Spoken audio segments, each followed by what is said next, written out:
Bonsoir. Tout d'abord, encore une fois, remercier Daniel et son épouse pour cette initiative qu'ils ont créée. Je pense, Yuli Nishmat, leur fille, Sarah, que j'ai connue. Et rappeler quand même que par rapport à la dernière fois où j'ai fait le cours, je pense que c'était il y a 2 ans, c'était un jour de neige chez un voisin d'Eli, là-bas à 10 rue en Violant. Je pense qu'il y avait 5 personnes. Donc j'ai eu peur, je me suis dit peut-être je lui emmène la Shkoumoun, peut-être je lui emmène à Daniel. Donc là, je vois qu'en fin de compte, il y a plus de vent. Tu te rappelles? Ouais. C'est une voisine en haut, en bas de... Tempête. Ouais, c'est une tempête de nuit. On va essayer ce soir de parler d'une manière pas très longue, je vous rassure, sur les parachiotes en ce moment qu'on a commencé la semaine dernière, Trouma, le Mishkan, le fameux tabernacle qu'Akadosh Baruch Hu a demandé au Bnei Israël de construire dans le Mishkan. Dans les grandes lignes, le Mishkan, c'est la première synagogue dans l'histoire juive. Jusqu'à ce moment-là, ça n'existait pas la notion de synagogue. Un homme, il allait n'importe où, il priait. Un sacrifice, ça se faisait n'importe où. D'ailleurs, j'ouvre une parenthèse, il y a des commentaires qui s'arrêtent et ils disent pourquoi on voit, depuis la sortie d'Égypte, grosso modo, depuis la sortie d'Égypte, on dirait que tous les 2-3 parachutes, il y a une nouvelle histoire. Le veau d'or. Bon, d'accord. Tu t'es dit que ça va se calmer après. Ils vont construire un Mishkan, ça va durer pendant 6 mois. Et 2 mois après le Mishkan, tu as l'histoire des explorateurs. Après, tu as Korah. On dirait que chaque 2 semaines, il y a une nouvelle histoire, si on parle vulgairement. Et tout ça, ça se passe que dans l'année et demie après la sortie d'Égypte. Il y a un des commentaires qui dit que le Mishkan, en étant soi-même une chose positive, eh ben, indirectement, il a fait du mal. Pourquoi? Parce qu'avant, un juif, il se sentait proche d'Hachem où il se trouvait. Il allait au coin de la rue, dans sa tente, il faisait une prière, un sacrifice, c'était bon. Il se retournait, il allait derrière, il faisait un autre sacrifice, c'était bon. Mais à partir du moment où Dieu a décidé qu'il y a un Mishkan, il y a un tabernacle où tout est concentré là-dedans, les corbanotes, c'est dedans, c'est le Kohen qui gère tout ça, ben, beaucoup de juifs se sont sentis un peu lésinés, ils se sont sentis un peu détournés, qu'ils n'ont plus de manière de se connecter directement avec Hachem, qu'il faut passer par un messager, par un Kohen Gadol. Alors les commentaires ils disent que c'est une des raisons qui fait que les Bnei Israël, souvent, ça arrive des folies. Parce qu'ils se sentent justement un peu déconnectés de Dieu. C'est-à-dire, ça part d'une bonne intention, et c'est une bonne intention, le Mishkan. Mais pour certaines personnes, c'est un peu une manière qu'ils sont déconnectés de Dieu. Avant, ils se retournaient, ils pouvaient faire un sacrifice, et après, ils ne peuvent plus. Tu veux faire un sacrifice, tu dois t'adresser à Aaron le Kohen Gadol. Mais en tous les cas, le Mishkan, c'est le premier synagogue, portatif en plus, c'était moderne déjà à l'époque, qui est dans l'histoire juive. Alors pour commencer le cours de ce soir, rappelez une histoire qui s'est passée avec un grand tzaddik qui s'appelait Chaim de Tzantz, qui était un homme très bon. On peut des fois un grand tzaddik et être un peu élevé, et pas tellement connecté avec le peuple. Et lui, au contraire, c'était quelqu'un de très connecté avec le peuple. Et un jour, une femme, elle est venue le voir et lui a dit: Rabbi, je tiens un stand de fruits, je vends des pommes. Et avant, ça marchait, et maintenant, elle n'avait pas de mari, elle avait que des enfants. Et j'ai passé des années, maintenant, je n'arrive plus à vendre des pommes. Est-ce que c'est parce qu'il y a la concurrence? Est-ce que parce qu'elle a pris de l'âge? Bon, X ou Y raison, ça ne marchait plus comme avant. Et elle est venue voir le rabbi, il lui a dit: Rabbi, il faut prier pour moi. Le rabbi lui a dit: c'est où ton stand? Il est sorti de son bête midrash, c'était un grand sadique, il est dans la direction du stand de cette dame. Il va au stand de la dame, il fait: c'est quoi qu'on vend? Elle lui montre les pommes. Alors il se met comme ça, c'est un stand qui donnait devant le marché, et il se met devant le stand, il commence à prendre des pommes, et il fait: qui veut des pommes? Qui veut des pommes? Comme ça. Et bien sûr, tous les juifs de la ville, quand ils voient le sadique de la ville qui vend des pommes, ils sont tous sautés pour récupérer les pommes de... Et en même pas que 5 minutes, elle avait vendu toute sa cargaison. Bien sûr, vous imaginez qu'après, ça a laissé des traces. Tout le monde disait: vous imaginez, c'est l'endroit où le tzaddik il achetait ses pommes. Mais le tzaddik s'est tourné vers la femme, il lui a dit: tes pommes, ils étaient très bonnes. C'est juste eux qui n'avaient pas compris. Les gens n'avaient pas compris. C'est un peu le sujet qu'on va voir ce soir, c'est on ne comprend pas quelque chose. Ici, il y a quelque chose qui nous échappe. Quand on commence la paracha de la semaine dernière, Trouma, on rentre dans un sujet qui est très compliqué. Akadosh Baruch Hu s'adresse à Moshe à dire au Bnei Israël: fais un prélèvement, prends un prélèvement chez chacun, et il commence à détailler les 13 ou 15 matériaux, ça dépend des versions, or, argent, pourpre, etc. Et vous ferez pour moi un Mishkan. Mais si vous faites attention dans les versets, au début, Akadosh Baruch Hu demande qu'il faut donner des dons, qu'il faut donner l'argent, les prélèvements. Ça prend 7 versets, il détaille quel matériau, etc., etc. Et c'est seulement au 8e verset qu'il dit: va sous les Mikdash et vous me ferez un Mishkan dans lequel je résiderai. Question: normalement, quand une personne qui ramasse de l'argent, la première chose à faire, c'est monter le projet. Tu montres le projet, tu montres un plan, une maquette, tu dis: voilà, ici on va faire un mikvé, là on va faire une choule, là une salle de bar mitzvah, de fête. Et après, le gars il va te dire: bon, c'est pas mal, de quoi on parle ici? Et là, on commence à parler d'argent. Chez Hachem, c'est exactement l'inverse. D'abord, il parle d'argent, matériaux, Et seulement au 8e verset, il dit, tout ça pourquoi? Pour me faire un Mishkan. Pourquoi Kadosh Baruch Hu, il change a priori ce qui aurait dû être normalement l'inverse? Normalement, on commence par parler du projet, et seulement après qu'on parle du projet, on parle des détails. Et Hachem, il fait l'inverse, il parle des détails, l'argent, l'or, etc., seulement après du projet. Deuxième question, c'est une question qui est connue, c'est pourquoi il fallait tellement cette prise de tête de Moshe, que Hachem, il mouille Moshe dans une histoire ramassée d'argent. C'est pas le kavod de Moshe, c'était pas le kavod de Chaim de Sanz devant des pommes. Je veux dire, il y a des autres solutions. Quand on est borné, quand il n'y a pas de solution, on est bloqué, d'accord. Mais là, a priori, les Bnei Israël n'avaient pas besoin comme ça que Moshe vienne les voir avec un sort de cahier, et c'est ce qu'il va faire Moshe, puisqu'on verra que dans Vayakel Pekudei, il va faire un compte rendu de tout ce qu'il a ramassé. C'est pas le kavod d'un tzaddik d'aller maintenant ramasser de l'argent chez chacun. Allez, il faut donner de l'argent. Après leur dire non, vous avez trop donné. Après leur dire vous avez donné tant. Laisse Moshe tranquille. Hachem, il aurait pu trouver 3 solutions. Je vous donnais comme ça 2 solutions. Où trouver de l'or et de l'argent? Vous savez, Korach, qu'on verra dans quelques parachiotes, qui est un cousin de Moshe, il va vouloir la gdoula, il va vouloir la grandeur. D'où, normalement, Lévi n'était pas riche. Les Lévi n'étaient pas riches par définition. Puisqu'ils servaient Hachem, ils n'avaient pas d'argent. Et pourtant, Korach, il y a d'ailleurs la formule riche comme Crésus, Korach était immensément riche. Et d'où elle était cette richesse? Alors déjà en Égypte, il était un homme riche, mais il y a des midrash qui disent quelque chose de très intéressant. D'où venait le début de sa richesse? C'est Yosef Hatzadik, qui était, on se rappelle, le vice-roi d'Égypte, qui pendant les moments de famine, il a réussi à vendre une quantité de nourriture pour l'Égypte qui était en famine. À un moment donné, il a engrangé beaucoup de sous, beaucoup d'argent, beaucoup de pierres précieuses, etc. Il nous dit le Midrash que Yosef Hatzadik, il a creusé 3 puits en Égypte. Dans les 3 puits, il est rentré, c'est pas des puits de 20 cm, c'est des puits profonds. Et il a amassé dedans une fortune. Korach, d'où a débuté sa fortune? C'est qu'il a réussi à débusquer, à trouver un des 3 puits de Yosef. Alors, avec un seul des 3 puits de Yosef, Korach est devenu immensément riche. Imaginez-vous ce qu'il y avait dans les 2 autres. Alors Hachem, il avait qu'à trouver une solution très simple. Moshe, voilà, avant de sortir d'Égypte, voilà, je vais te dire où il y a de l'or et de l'argent. Prends. On va pas se casser la tête, on va pas mouiller tous les Bnei Israël, on va pas te dénigrer de ton kavod à toi, aller ramasser de l'argent. Il y avait tout ce qu'il faut. Et Moshe lui-même était riche. On dit que quand c'est marqué Psol le Chak, que quand Dieu va lui dire tu vas graver pour toi des louchot, et bien tous les restes des tables de la loi qui étaient faits de pierres précieuses, ça allait dans la poche de Moshe. Il y avait 3, comme ça on vous donne 3 solutions sans mouiller les Bnei Israël, sans cette prise de tête, qu'il y avait assez d'or, assez d'argent, assez de matériaux pour que les Bnei Israël n'ont pas besoin de se mouiller. Deuxièmement, il ne faut pas déranger un tzaddik. Un tzaddik n'est pas là pour aller voir les gens, donnez-moi de l'argent. C'est un peu un zilzoul, comme on dit en hébreu, pour un tzaddik. Donc pour expliquer tout ça, il faut d'abord faire un petit peu de quoi on parle ici, juste des matériaux, vous savez, les plus connus, or, argent, cuivre, tout le monde les connaît. D'ailleurs, je ne sais pas si vous avez, c'est une formule très connue qui est mentionnée par le Khatam Sofer, entre autres, par le Rabbi, il a mentionné que les 3 matériaux, Zav, Kesef et Nechoshet, j'ai entendu les Rachetevot.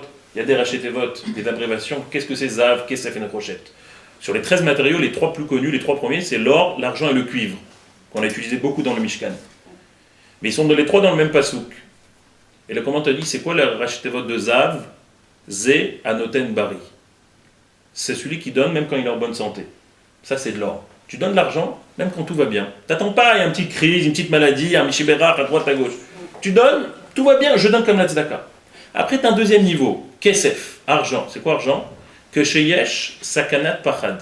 Quand il y a une sakana de peur, tu as un peu peur, tu risques un petit chose, il y a une petite opération après-demain, que Dieu en préserve. Donc, tu te dis, avant, je vais aller à la Torah, je vais faire un petit don.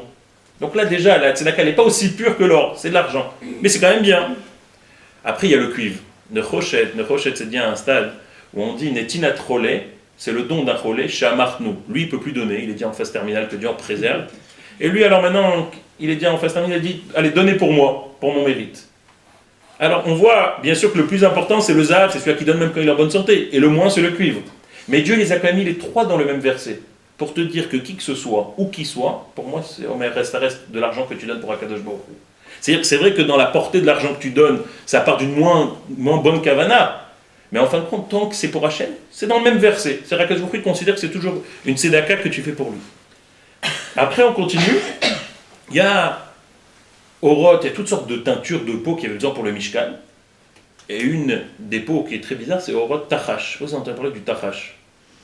Tachash, clairement, on ne sait pas c'est quoi. Vous allez voir dans les Chumash en français, c'est marqué Tachash. Parce que personne ne sait clairement ce que c'est Tachash, une peau de Tachash. Orot Elim, on peut savoir, de la peau de bélier, on sait c'est quoi.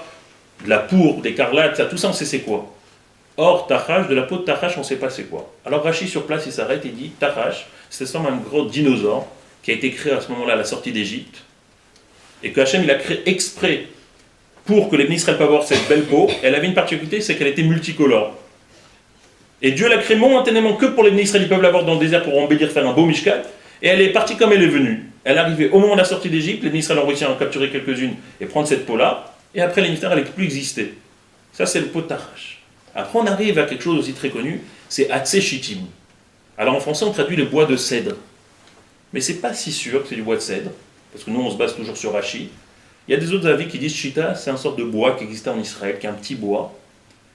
Après, Rashi vient, il dit Rabbi Tantrouma, que Rabbi Tantrouma, il emmène le midrash de Rabbi Tantrouma, il dit c'est quoi Shita? Hatzé Shittim, c'est en fait Erez. À la base, Shittim, on ne sait pas ce que ça veut dire a priori. Mais Rashi dit c'est Erez, c'est-à-dire que c'est du bois de cèdre. A priori, Shita, Erez, c'est pas du tout la même chose. Mais viens, Rashi te dit que c'est du bois de cèdre. Et Rashi dit quoi? Quelque chose de très phénoménal. Que d'où il venait ce bois de cèdre? Alors il y en a plein, il y a des commentaires qui disent qu'ils ont acheté chez des commerçants pas loin. Il y en a d'autres qui disent qu'il y avait une forêt à côté du mont Sinaï. Et Rashi rentre, il te dit tout un pirouche qui est a priori très dorak, très compliqué.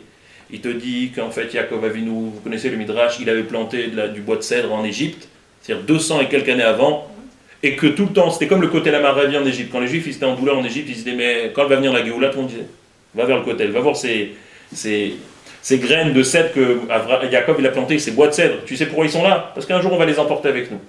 Et tous les commentaires s'arrêtent et disent qu'à priori, ce que Rachid dit, c'est dorak, c'est très dur. Pourquoi? Parce qu'imaginez-vous que les Bnei Israël, pour sortir eux-mêmes avec des animaux et des enfants, c'était compliqué pour Paro. Alors imaginez-vous qu'ils sont sortis avec des bois qui pèsent je ne sais combien de mètres. Ça paraît très dorak. Et pourtant, Rachid se braque et il explique non, c'est ce bois de cèdre de Yaakov. Pourquoi Rachid se braque tellement? Alors le commentaire nous dit c'est un mot. Un mot qui fait que Rachid est obligé de se braquer, de dire qu'ils avaient dit le bois de cèdre avec eux, en partant d'Égypte dans le désert. Parce que Dieu il dit Veikru li. Et ils prendront pour moi. Veikru, c'est-à-dire que c'est quelque chose que tu as déjà.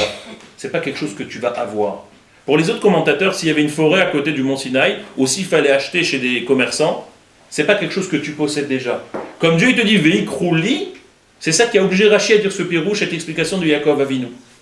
Que Yaakov Avinu il a voulu donner une nechama, une consolation de Israël pendant les 200 ans qui vont rester en Égypte, pour leur dire un jour vous sortez. D'un mot, ça c'est la force de Rachid. Rachid en un mot qu'il voit dans la Torah, il t'explique quelque chose de si profond.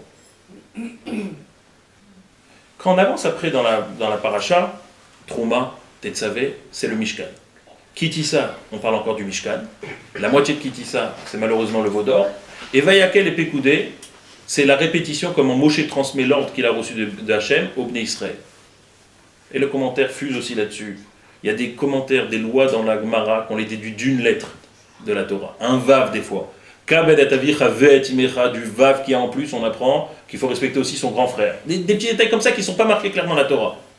Et là, l'histoire du Mishkan, elle est racontée, et re-racontée. Et tu crois qu'en Trouma Tetzavé Kitissa, tu as fini? Viens, va y a quel pécoudé, on te répète tout. Rama, combien il faut? Pourquoi on répète tellement cette histoire-là du Mishkan?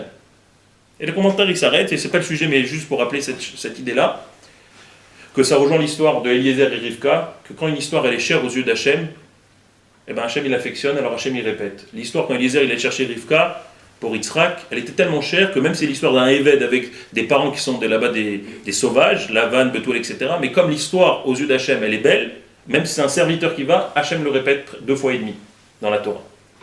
C'est la même chose pour le Mishkan. Et le Mishkan il a cette force-là, que contrairement aux 2 Beth Amikdash qui ont été détruits, rasés, le Mishkan n'a jamais été détruit.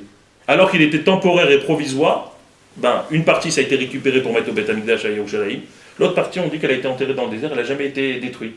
Donc quelque chose qui était à la base temporaire et provisoire, on en parle plus souvent que le Beth Amikdash lui-même, et il n'a jamais été détruit contrairement aux 2 Beth Amikdash. Maintenant pour revenir à la question du début, là c'est juste pour un peu planter le décor par rapport au Mishkan. Quelle est cette force-là que le Mishkan a, tellement important, qui pourtant, a priori, il faut savoir là de quoi on parle, à ce moment-là dans l'histoire, c'est prévu quelques mois qu'ils vont rester dans le désert. C'est pas encore prévu les 40 ans de punition. Donc c'est-à-dire qu'on crée un Mishkan pour quelques mois, grand maximum, et la Torah, elle te parle, elle te reparle, elle te reparle. Mais pas seulement ça. Ça, on peut comprendre. Ok, aux yeux de Dieu, c'est très cher le Mishkan. Mais pourquoi tu déranges, mon cher Rabbeinu? Il a plein de choses à faire. C'est un tzaddik. Il doit aller maintenant avec un calepin faire les notes et les serfas et je ne sais quoi. Laisse-le faire la Torah. Alors le Midrash donne un très beau machal, une très belle métaphore, un exemple. C'est l'histoire, peut-être vous avez entendu, mais c'est un machal qui frappe. C'est l'histoire d'un roi qui gérait un grand royaume, mais il était un peu blasé par toutes les histoires du royaume. Il y avait une seule chose qui lui remontait le moral, c'est tous les soirs quand il venait chez lui à la maison, il avait sa petite fille. Enfin, petite fille, sa vraie fille, sa petite fille. Il avait une fille et c'était son plaisir. Tous les soirs il aimait, il jouait avec elle, il lui posait des petites questions, c'était son kiff. Toute la journée il allait diriger le royaume, ça lui prenait la tête plus qu'autre chose. Par contre le moment qu'il adorait c'était être avec sa petite fille. Et petit à petit elle grandit, et tous les soirs il kiffe avec elle, il prend du plaisir, il joue avec elle, il reprend une nouvelle jeunesse avec elle. Mais elle grandit, 13, 14, 15, 16, 17, 18, 19 ans, mais ça arrive l'âge du mariage. Et là ça commence un déchirement, mais en même temps il faut chercher le bien de sa fille. Donc on commence à chercher un khatan. Et bien au Hachem on trouve dans un royaume à côté avec qui il n'est pas en guerre, un prince qui va hériter un jour de la couronne lui-même de son père. Et il l'emmène, ils sortent ensemble, et bien au Hachem ça se passe bien, et le shidduch il est réglé, et ils vont se marier. Ça passe quelques mois, ils se marient, et là, au bout d'un moment, le Nassir, le prince, le gendre du roi, va voir son beau-père, il fait « Bon, on va partir, on va faire les bagages. » Et là, le père, il n'arrive pas. Et au bout d'un moment, il appelle son gendre, il fait « Viens voir. Écoute, je sais que tu vas prendre ma fille, c'est normal, c'est ta femme maintenant, il faut qu'elle suive son mari. Toi aussi, tu as un royaume bientôt à diriger. Mais fais-moi un petit plaisir. Dans ton nouveau lieu d'habitation, dans ton palais, tu me crées juste une petite cabane, une petite bicoque, que je viens de temps en temps quand je peux me faufiler, et je viens prendre du plaisir avec ma fille et toi. Maintenant, toi, tu es comme mon fils. Ma fille, je ne peux pas m'en séparer. Laissez-moi de temps en temps venir, je vais me faufiler, je vais venir en scooter discrètement, et prendre du plaisir avec toi et ma fille. Mais je peux pas, ne me demande pas complètement de couper l'éponge, j'ai besoin de voir ma fille. Et toi, tu es comme mon fils, maintenant j'ai besoin. Et le gendre accepte. Et le Midrash, il dit, c'est exactement ce qui s'est passé avec Akadosh Baruch Hu et la Torah et le Ham Israël. Il y avait un Khatan, c'est Moshe. On sait que globalement, le Khatan, c'est Akadosh Baruch Hu, la Kala, c'est Hachem. Mais il y avait une Torah. Une Torah, c'est un objet précieux chez Hachem depuis des millénaires. Avant même que le monde ait été créé, il y avait déjà la Torah. Et maintenant, Dieu, il se dit, ce trésor-là que j'affectionne, je vais devoir le confier au Ham Israël. Mais je ne peux pas comme ça me séparer comme ça du jour au lendemain. Je vous demande,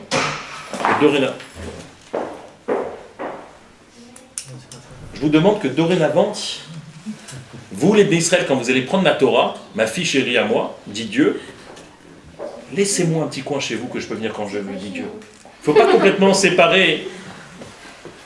Ne me demandez pas de me séparer complètement de ma fille. Ma Torah, c'est quelque chose de sacré pour moi, dit Dieu. La Torah, c'est ma fille. Et toi, mon Khatan Moshe, tu as fait que justement cette Torah-là, je le donne au Bnei Israël. Donc je te demande, Moshe, il faut qu'il y ait un petit coin, toujours où moi, Dieu, je peux venir. Et c'est ce que Dieu, il fait par le Mishkan. Dieu, il demande au Mishkan, quoi? Il demande que cette Torah-là qu'il avait depuis longtemps, qui est un objet précieux, qui est quelque chose de sacré, cet objet-là, quand le Juif, il va le prendre, il ne va pas la gâcher, il ne va pas la mépriser. Au contraire, il peut dire à tout moment, Dieu, il peut venir, j'ai aucun problème. Dieu, il peut venir chez moi à la maison, il n'y a pas de problème, c'est une maison de Kadosh. Dieu dit, je ne peux pas me séparer complètement de ma fille. Ne prends pas ma fille, ne dis pas, je peux complètement, vas-y, je prends ma fille et toi, Kadosh Baruch Hu, retourne là-haut. Non, si tu prends ma fille, tu me prends un peu aussi. J'ai besoin de ma petite cabane avec toi. Ça rejoint d'ailleurs, entre parenthèses, ce qu'on voit par rapport au Mishkan, quelque chose de très intéressant, que peut-être vous connaissez aussi, qu'Akadosh Baruch Hu, quand il demande de faire le Mishkan, il dit, il va sous les Mikdash, vous ferez pour moi un Mikdash, Veshachanti, Betocham, je résiderai en eux. Normalement, quand Hachem il demande de faire un Mishkan, il aurait dû dire, je résiderai en lui. On parle du Mishkan. Et pourtant, d'un seul coup, il dit, je résiderai en eux. Pourquoi il dit, je résiderai en eux? Parce qu'Akadosh Baruch Hu, il veut résider dans chaque juif. À part qu'il y a un Mishkan, un Mikdash, fait de teinture, de poutre, etc. Mais Dieu, en fait, à part là, il veut nous dire que vous aussi, vous êtes chacun un petit Mishkan. Cette maison, c'est un petit Mishkan. L'autre maison, c'est un petit Mishkan. C'est pas juste les synagogues qui sont un petit Mishkan. Chaque juif est un petit Mishkan pour Akadosh Baruch Hu. Et Dieu, il se demande, je ne peux pas me séparer complètement. Il faut que je puisse résider.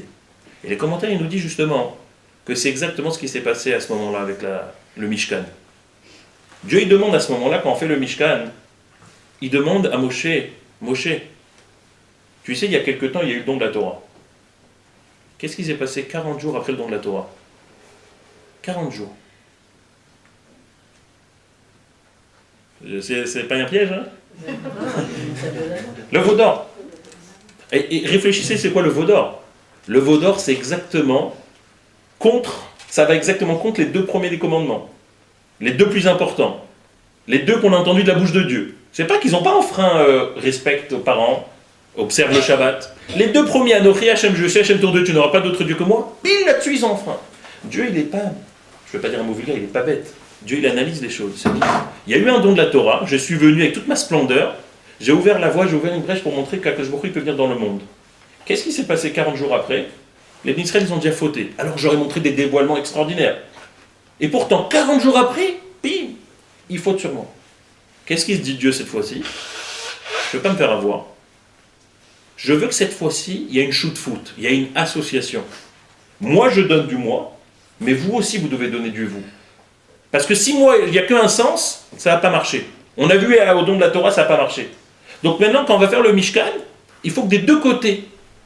C'est pas que le Khatan qui doit tout donner, la Kala, elle donne rien. Je veux que la Kala aussi, elle donne. Et c'est quoi donner?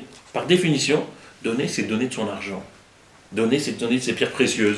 Donner, c'est donner de son cuivre. Donner quelque chose qui nous appartient. Dieu, il vient, il me donne. Moi aussi, je donne. Dieu se dit, s'il n'y a pas des deux côtés, ça ne va pas marcher. Alors, à la limite, je vais vous dire quelque chose qui a l'air bizarre, mais le Mishkan n'est pas un but en soi. Le Mishkan n'était pas le but. Le but, c'est de voir que les Juifs qui s'apprêtent à donner pour le Mishkan. C'est ça surtout qui intéresse Dieu. À la limite, Dieu il aurait pu dire maintenant de faire un zoo dans le désert, et bien on aurait fait un zoo dans le désert. Dieu il a voulu voir que les Israël vont donner, et ça va marcher. Ils vont tellement donner qu'il y en aura trop. Ça veut dire, nous disent les commentaires, que le but en soi, c'est pas le Mishkan. Le but, il est de voir cette unité que tous les Juifs ont donnée pour cette cause.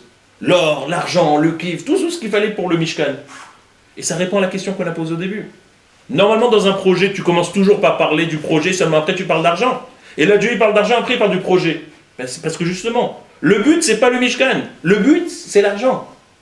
Hachem, il voulait voir que tous les Israël soient unis pour cette même cause qui est donner cet or, cet argent pour le Mishkan. Donc il commence par ça.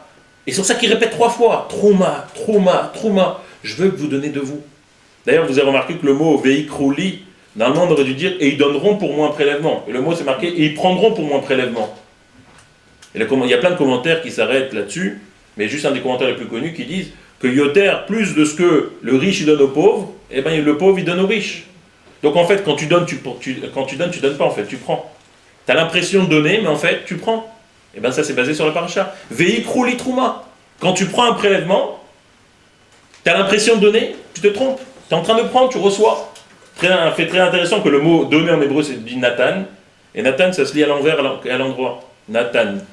C'est-à-dire quoi? Je donne et je reçois en même temps. Il n'y a pas de meilleur investissement que ça. Et c'est ce que Dieu à ce moment-là il a voulu. Il a voulu apprendre au Bnei Israël déjà de savoir donner.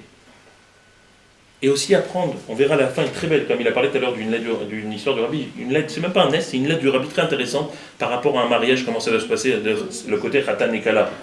Mais en tous les cas, on voit de là justement que Dieu il a voulu apprendre qu'à ce moment-là, c'est quand le moment où on peut vraiment voir chez quelque chose qui peut aboutir, c'est quand tout le monde est concerné. Si tu as des personnes qui ne sont pas concernées pour une cause, ça ne marche pas. Hachem, il a vu au veau d'or, il a compris la leçon. Dorénavant, il veut que tout le monde prenne part à son projet.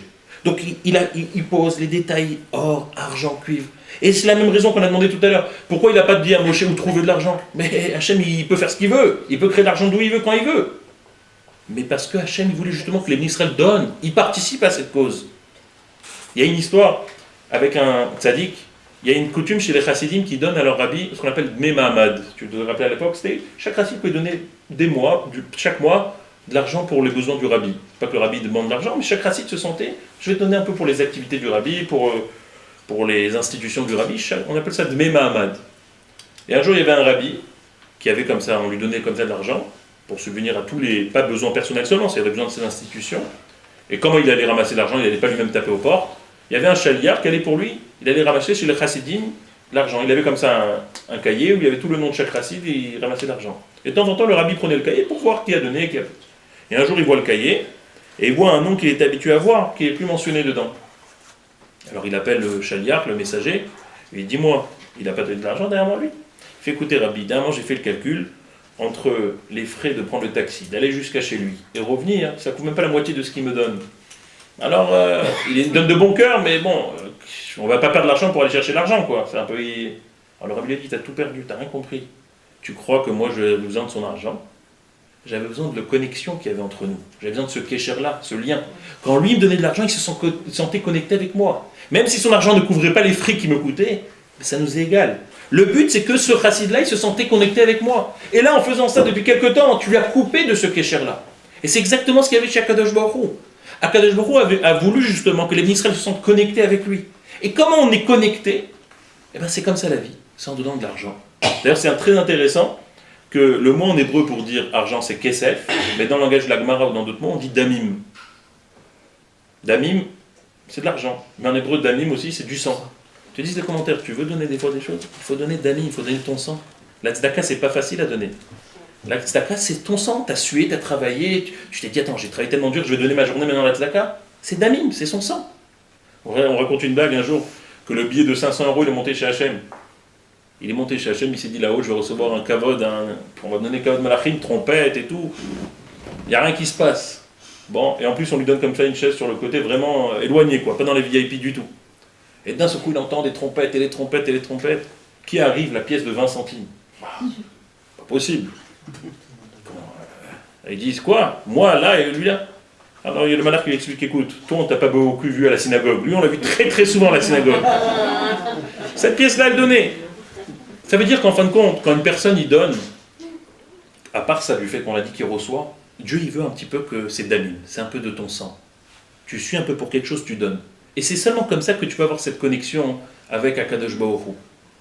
Et dans la vie, c'est pas toujours la somme qui compte, c'est pas toujours la valeur du cadeau qui compte. Quand les Juifs ils ont donné là pour le Beth Amikdash, pour le Mishkan, on ne cite pas qui a donné. A priori, on aurait dû dire voilà, celui-là a donné tant, celui-là a donné tant. C'est pas marqué dans la Torah qui a donné quoi. Personne. Il y en a qui ont donné sûrement beaucoup moins que certains qui ont donné beaucoup plus. Parce que pour Dieu, à ce moment-là, comme dans l'exemple qu'on vient de donner avec le Rabbi et le Chassid, le but, ce n'est pas la somme que tu donnes, c'est que ça sorte de toi. Quelque chose, je prends, je donne. Et que c'est seulement comme ça, quand tu fais l'effort de donner, même si tu dis, mais de toute façon, il y a le millionnaire qui va donner, il va couvrir, qu'est-ce que moi, avec mon petit 10 euros, je vais faire? T'as pas compris. C'est ta connexion avec Dieu qui est en jeu à ce moment-là. On raconte avec un sage de la Gemara qui s'appelait Avimi, très connu dans la Gemara. Et la Gemara nous raconte un épisode un petit peu triste avec lui, mais qui a une grande moussard, il y a un grand enseignement de cette histoire. Avimi, il avait un disciple qui s'appelait Rav Frisda. Et Rav Frisda dit imrode beaucoup de paroles au nom de son maître Avimi. Et ils étudient ensemble, et grâce à Avimi, Rav Frisda est devenu lui-même un grand. Et un jour, Avimi, la Gemara nous raconte, elle ne dit pas ce qui s'est passé exactement, il a tout oublié. Parce qu'il a eu un Alzheimer de l'époque, quelque chose comme ça. Toute la Torah qu'il a étudiée, il a oublié. Et il se retrouve comme ça, comme un cerveau vide. Mais c'est un battant. Il s'est dit, quoi, je vais rester comme ça? Il est sorti de chez lui, il a pris sa canne, et il est allé jusqu'à la direction de Rav Frisda, dans la maison de son ancien disciple. Pourquoi? Parce qu'il voulait que Rav Frisda commence à lui renseigner toute la Torah. Alors la Gemara, elle s'arrête, elle dit, mais ça n'avait pas été plus logique si Rav Frisda vient de chez Avimi, l'élève va chez le maître. Pourquoi le maître, il s'est déplacé pour aller voir l'élève? Et la Gemara répond 3 mots très connus. Yagata ou matsata ta'amin. Quand tu te fatigues, tu trouves, là tu peux le croire. Une personne, quand des fois il veut quelque chose, il va aboutir à quelque chose, tu ne peux pas tout posséder comme ça. Tu ne peux pas tout posséder parce que tu as un coup de chance. Non. Yagata ou matsata. Tu as besoin un peu de suer, tu as besoin un peu de fatiguer. Il faut ramer, il faut travailler, il faut avoir des difficultés. Et la difficulté pour Akadosh Baruch Hu, encore une fois, c'est pas en tant que tel quelque chose qu'Akadosh Baruch Hu il a besoin de ces difficultés. C'est qu'Akadosh Baruch Hu il veut sentir que la personne se sente concernée. Dieu il veut voir que ce juif-là, et cette personne-là a fait un effort pour lui. Et c'est tout l'enseignement justement du Mishkan et des matériaux qu'Akadosh Baruch Hu demande à Moshe de donner. Il veut sentir que les Bnei Israël sont concernés. Et c'est ça justement qui fait la force que le Mishkan est resté à travers les générations. Le Mishkan n'a jamais été détruit. Le Mishkan, on en parle tellement longtemps dans la Torah. Le Mishkan, il a des supériorités qu'aucun autre objet de la Torah, même de Kedusha les plus grands, dans la Torah. On en parle. Prenez 2 exemples. Le Mishkan et le mont Sinaï. A priori, le mont Sinaï, on a reçu la Torah, aurait dû être maintenant un monument, on ne devrait pas s'approcher. Hachem, il n'en a pas fait de ça toute une pataquès, on ne sait même pas c'est lequel. Il y en a en Israël qui disent qu'ils ont calculé, ils savent c'est lequel, mais bon, c'est très dur à savoir. Va calculer, c'est quoi les 11 jours depuis Barnéa, bon, c'est impossible à savoir. Mais pendant le don de la Torah, on ne pouvait pas s'approcher de la montagne. Après, tout le monde pouvait s'approcher, tout le monde pouvait la toucher. La Torah n'en parle même pas de ça. Le Mishkan, c'est toujours resté kadosh. Il n'y a pas eu un moment qui était moins kadosh qu'avant. Il a eu cette force, justement, beaucoup plus que le mont Sinaï, ou même que les deux Beth Amikdash. Et la raison elle est toujours la même. Parce que pour le Mishkan, il y a eu quelque chose, un élan de générosité unique qu'il n'y a jamais eu dans l'histoire juive ailleurs. Il n'y a jamais eu autant de personnes qui sont senties concernées par une même cause. Ça a eu lieu seulement justement pendant le Mishkan. Même au Beth Amikdash, il n'y a pas eu ça. Quand Ezra Sofer a voulu ramener les Juifs, d'ailleurs on dit que, vous savez, à Djerba en Tunisie, les Lévim, comme moi par exemple, il ne faut pas passer la nuit à Djerba. Tous les Lévim qui ont essayé de passer la nuit, ils sont morts.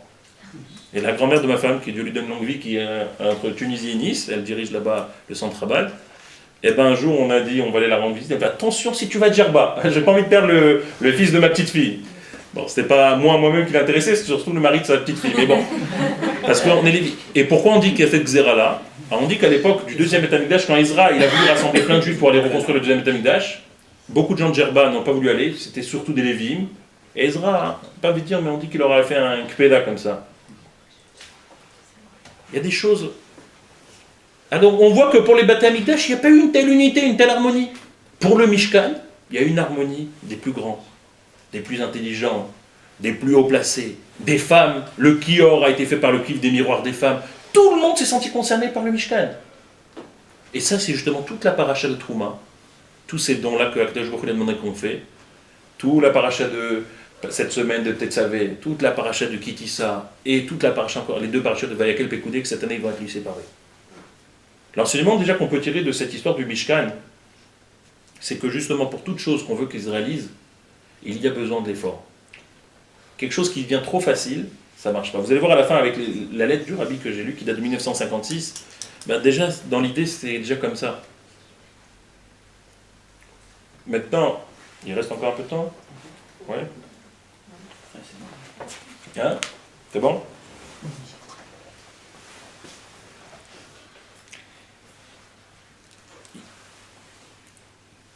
Je vais d'ailleurs la dire tout de suite, comme ça on reste dans le sujet. Un jour, il y a une personne qui a écrit en 1956 une lettre. Il a écrit au Rabbi comme ça.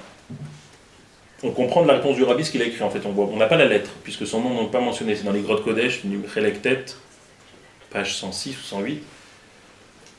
De la lettre du Rabbi, on comprend que l'homme avait écrit au Rabbi que Baruch Hashem, il a une très bonne fille, une fille mourcheret, une fille exceptionnelle, qui a des bonnes midotes, etc. Et que beaucoup de gens voulaient se marier avec sa fille. Et Baruch Hashem, elle a trouvé un khatan, une bonne famille, et pour pas gâcher le tout, riche en plus. Donc le gars écrit au Rabbi que le père du khatan, quand il a vu cette fille exceptionnelle, il a tout de suite appelé son futur mechoutam, on appelle ça en hébreu, le père de la Kala. Il lui a dit, écoute, on est tellement content de ta fille que le mariage, pour nous. L'appartement, c'est en Israël, c'est très comme ça, il faut toujours payer l'appartement pendant des années, ils s'endettent comme des fous pour l'appartement des enfants, c'est un peu fou, mais t'endettes pour nous. La voiture, pour nous. Le meuble, pour nous. Le mariage, tu viens comme un invité. Et le gars, il écrit au Rabbi, la personne écrit au Rabbi, regarde sur quelle famille ma fille Baruch Hashem va tomber, je suis très content, ça ne gâche rien, c'est un bon khatan, etc. Alors le Rabbi lui répond de la manière suivante.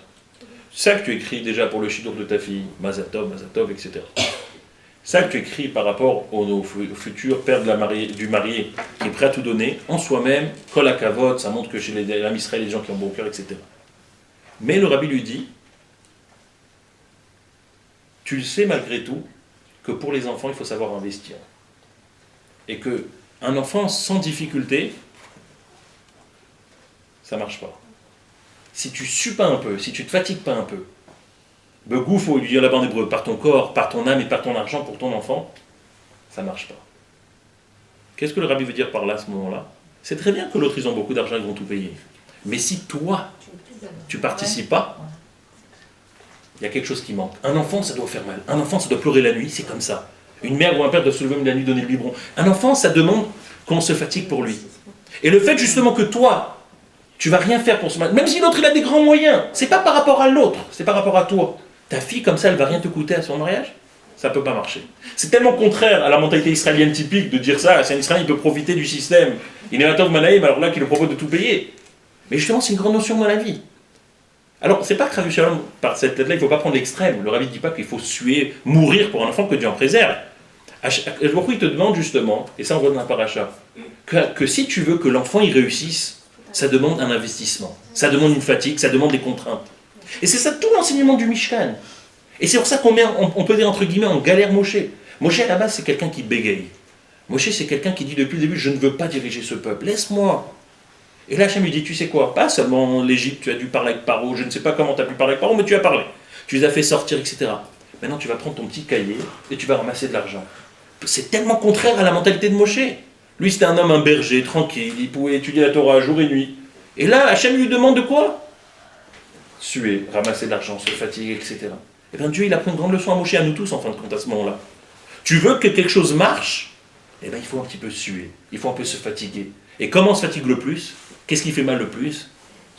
Damim, ton sang, ton argent. Il n'y a pas pire que ça. Quand je dis pire, c'est pas dans le sens péjoratif.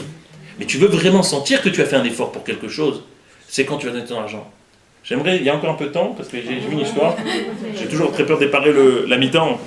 Il m'a dit 45 minutes, il faut que ce soit 45 minutes. J'ai vu une histoire qui montre que quand on a le bitachon en Dieu, quand on a la confiance en Dieu justement, eh bien ça marche. C'est pas une histoire, il n'y a pas de Rabbi Lubavitch, il n'y a pas de miracle, il n'y a pas... C'est une histoire simple, mais qui montre que quand quelqu'un il a le bitachon, il a la confiance justement, il sue, il se fatigue un petit peu, Dieu ne peut pas rester comme ça, comme on dit en hébreu, kafouï tov. Dieu il sait donner. En plus, c'est une histoire qui a des références, des noms, donc c'est plus facile à retrouver. C'est un homme qui s'appelle Shimon Nataf, un Tunisien, que juste après la guerre d'indépendance, son rêve c'était de monter faire l'Aliyah de Tunisie en Israël. C'était pas chose facile, surtout dans ces années-là, surtout la Tunisie, Israël, jusqu'à aujourd'hui d'ailleurs, mais à l'époque n'en parlons pas. C'était pas d'avion, c'était des bateaux, c'était des préparations, et aller dans l'Israël après l'indépendance, il y avait tout à refaire dans ce pays, à ce moment-là. Mais Shimon Nataf, il avait un chalom, il avait un rêve, c'était de monter en Israël. Lui, il était bijoutier en Tunisie, il avait des bonnes mains, il avait un petit magasin, il a dit à sa femme, d'ici quelques mois, on vend tout, on met un peu d'argent de côté, on fait l'Aliyah en Israël. Bon. Il avait déjà des enfants, une fille qui était presque à l'âge de se marier. Il a mis de l'argent de côté, il a réussi à vendre sa boutique, et ils sont partis en Israël. Ils arrivent en Israël dans un camp de transitoire. Et quand il arrive dans ce camp, un jour il entend une rumeur que dans le quartier de Moshava Germanite, c'est un quartier maintenant très connu à Yerushalayim, Moshava Germanite,